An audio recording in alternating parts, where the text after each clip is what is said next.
All right, page 374, number 23, this one right here. Write an equation for each line. So let's do A first. The first thing we want to figure out is slope. So the line has an x-intercept of 4. So right away, I'm going to write that as a point instead. So I know that that means that the coordinate would be 4, 0, because that's the value, that's the coordinate of an x-intercept of 4. It also says it's parallel to this line with the equation of that. When it's parallel, I know the slope's the same, so I know my slope is going to be 3 over 5. So at this point, I have a slope and I have a point, so I'm going to sub that into my equation to solve it. I'm going to use point intercept, why not?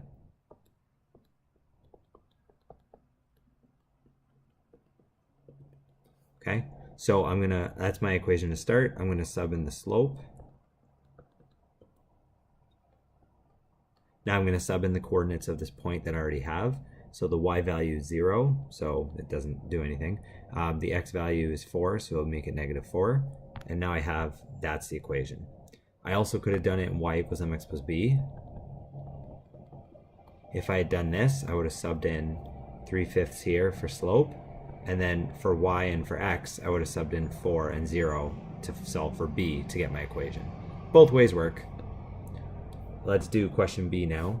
So it gives me the point 4, -1, and it says it's perpendicular to the line that has x-intercept of -3 and y-intercept of 6. So this is kind of a weird question. I need to find the slope of this second part so that I can find what's perpendicular to it.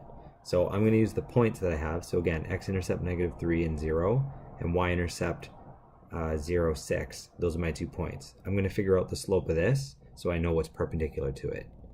So y2 minus y1, x2 minus x1, sub in my values. So I have 6 minus 0, 0 minus -3.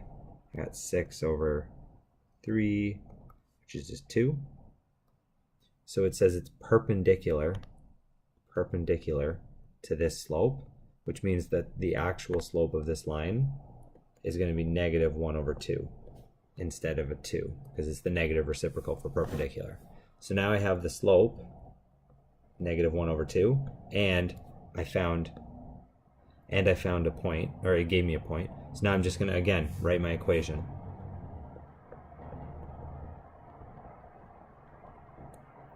I'm going to sub in the numbers I know, so -1/2 for slope. My x is going to be -4. My y is going to be +1. Because it gave me the points and I subbed them in, and that's it. I have my equation. Again, I could have written in y equals mx plus b, but I didn't feel like it because I was lazy. So this works, and that's the answer. That's it.